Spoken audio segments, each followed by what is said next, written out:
Why do we not want to make any more videos like this? Hi, we just got back from the Mercado. Look at all the stuff we got. I just want you to see this because it's foundational to this video. All of this stuff, take a look, look how huge this basket is. This is, remember I'm shopping for 4 adults, okay? That's why there's so much food here. Look, can you tell how huge this basket is? This is like 7 or 8 pounds of onions. This is like 7 or 8 pounds of potatoes. This is like 6 or 7 pounds of tomatoes. You know, plenty of fruit here. We got 2 pomegranates for just $1. A little bit of red grapes, green apples. We got broccoli, curly leaf lettuce. These are huge bags. Looks like there's 3 or 4 heads in there. This is butterhead lettuce.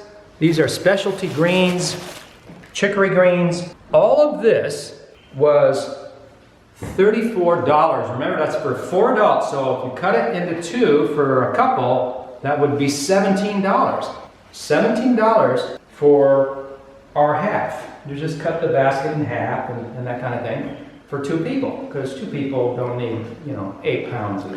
I'm saying that normally we spend around $20 to $25 a week for 4 people. Sometimes I stock up on things and spend a little more. But that's about what we were spending in Cuenca, Ecuador.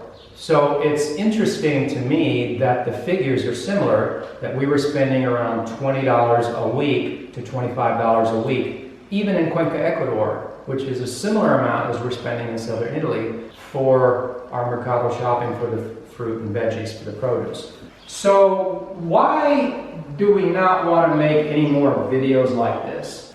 Well, here's why. When we first landed in Ecuador, we made some very enthusiastic videos about our Mercado hauls.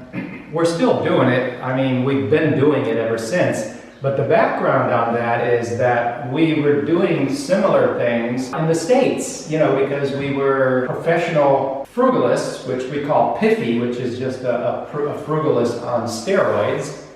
So we had that background, so we already had the mindset, which is so important with these kinds of things. We had the skills, the techniques, the strategies, and therefore we had these hauls that were food from the Mercado at local rates though, see? And that has to be accentuated, that it was food at the local Mercado rates. And we did that for several years in Ecuador until the tourist traffic to Mercados and the YouTubers starting to put, making lists of 20 great things to do in Cuenca, Ecuador, for example, and one of them was go to the Mercado as if it was a tourist attraction. And at that point, the piffy in me, the professional frugalist in me said, okay, it's time to get out of the Mercado.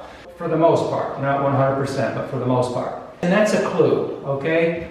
So why stop now make a video saying why we're no longer making Mercado videos? You saw that for years we didn't make any Mercado videos anymore after those crowds came to Cuenca. I wanted you to know that you see these videos where I'm at the Mercado. I don't shop at the Mercado. And the Mercado scene is not one I embrace after the foreigner population increases to a certain level and you have a steady trickle of foreign tourists or newbies. Unfortunately, it becomes very uncomfortable to go to Mercados because I know better than to pay store prices or higher than store prices at a Mercado. I just know better, and I just don't do it. Okay, and when we first came to Italy, we also eagerly made Mercado videos.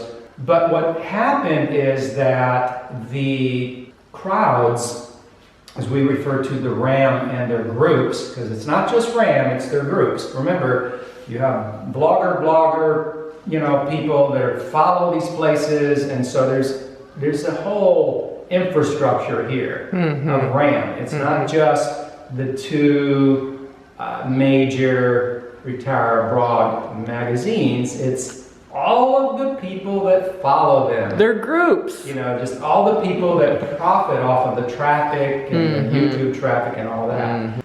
All right, now on top of that, this is 9 pounds of chicken for $11. And that's all thighs and drumsticks. Okay, so there's a consistency here. We get these prices not because of a particular location saying, come here and you will get these prices. We're consistent. Even in the States, we were professional frugalists. And you see this all over the net where frugalists, we love you guys. We know, you know, you guys really are on the ball on this. You're frugalists, and you're seeing right through these videos that are put out by gringos that are not frugalists. And we love all of you. You know, we love the gringos that are not frugal, and we love the gringos that are frugal. This is not personal, you know, issue. It's an issue of accuracy. Clearly, there's a separation between people. There's those that have the skills, techniques, and strategies. They know how to be frugal, and then there's those that don't. And unfortunately, the ones that are making the videos are the ones that don't have the skills, and they don't, honestly, they really don't care, but they give lip service to caring. And most of them don't. They just make videos that are touristy videos.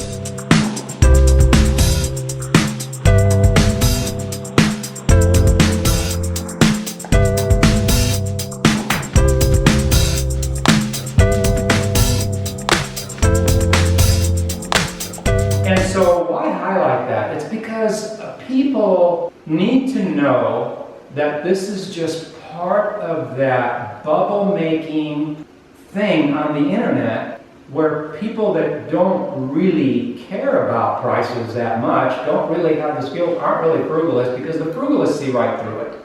I see frugalists on the internet saying things like they'll be watching these videos from these non-frugal, non-really frugal videos, whether they're shills for the Rams or just touristy people making videos.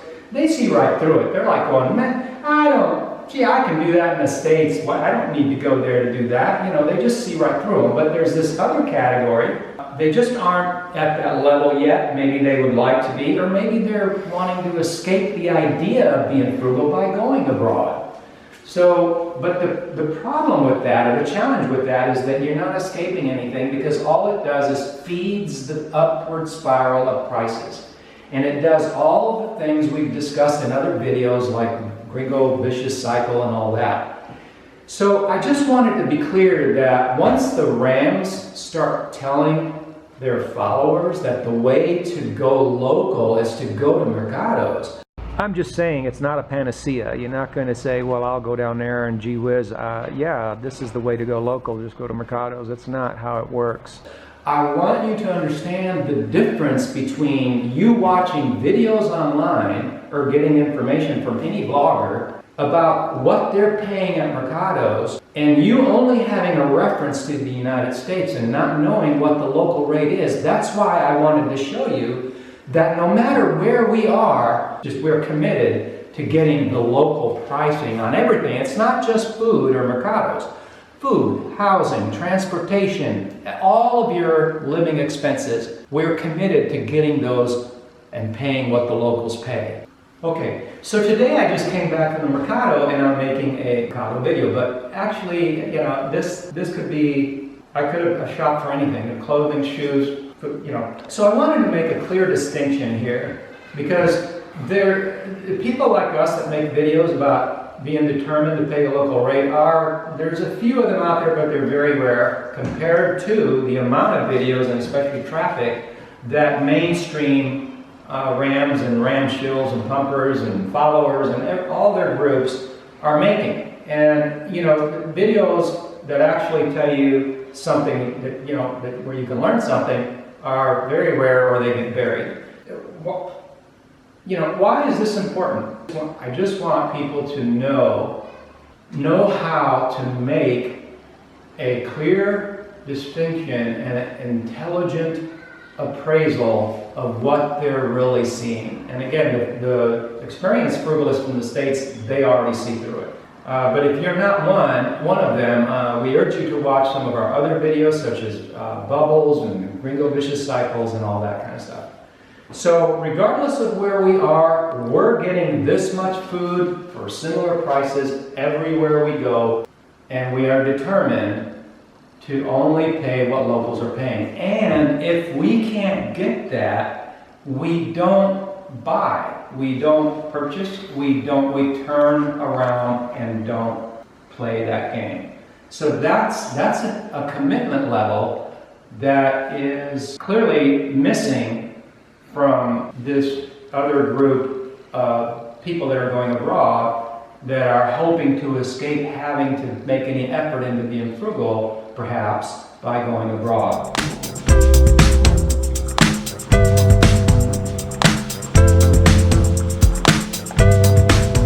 And I hope you understand that once the Rams start telling people something, it's time to pull out. And once the Ram followers overtook the Mercado in Cuenca back in the day when that was happening, because right now that bubble is just starting to pick up again. It had died down, and so now it's starting to pick up again. But back in the day when it was at its height, we had to back off from Mercado shopping. We had no choice because of our commitment, because we internalize our commitment. It's no joke. The gringos push us out. We were, to be clear about it, we were pushed out of Feria. We were pushed out because of the prices, the gringo prices. You know, the place just becomes one big tourist place that's higher than the store. And who the heck wants to go there when you can come here, right? Nice clean store. And to us, it makes absolutely no sense to go abroad and pay the same amount or more than we would pay in the States. For example, these pomegranates that I paid $1 for 2 of these. If pomegranates prices are through the roof in the States, a frugalist, not even a piffy, a professional frugalist on steroids, a frugalist would simply look to grow them. If the agricultural zone doesn't permit growing these, he will grow something else. So again, the food video is exemplary of prices on everything. We've always said through the years, once your food goes up and your rent goes up, what's the reason to go move abroad? I mean, I know people can come up with reasons about the experience and this and that, but really, let's be honest, most people go abroad. Pricing is part of the deal, okay? It's definitely part of the deal. Look, here's the goose that laid the golden egg. I'm gonna give it to you, okay?